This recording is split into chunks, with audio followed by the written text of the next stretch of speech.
ওমরা করলে কি কি লাভ হবে? এক নম্বর, ওমরা আল্লাহ তাআলা কোরআনে বলছেন তোমরা ওমরা করো, ওয়া আতিমুল হাজ্জ ওয়াল উমরা, এজন্য আমরা ওমরা করব। দ্বিতীয় নম্বর ফজিলত, নবীজি হজের আগে ওমরা করছে, এজন্য আমিও ওমরা করব। তৃতীয় নম্বর, যেই ব্যক্তি ওমরা করবে ওই ব্যক্তি নবীজি বলছেন সে যেন আমার সাথে সাক্ষাৎ করলো, সুবহানাল্লাহ। চতুর্থ নম্বরে ওমরার ফজিলত, যেই ব্যক্তি ওমরা করবে নবীজি বলছেন আমি তাকে সুপারিশ করে জান্নাতে নিয়ে যাবো, সুবহানাল্লাহ।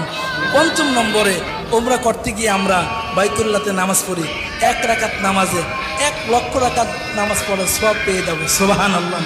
6 নম্বর ফজিলত হলো দুনিয়াতে থেকেই জান্নাতি জিনিস এর মধ্যে চুমা দেওয়ার সুযোগ হয়, যেটা হলো আসওয়াদ পাথর, হজরে আসওয়াদ, এর মধ্যে চুমা দেওয়ার সুযোগ হয়। 7 নম্বরে, ওমরা করলে জিন্দেগির গুনাহ মাফ হয়ে যায়। 8 নম্বরে, ওমরা করলে দোয়া কবুল হয়। 9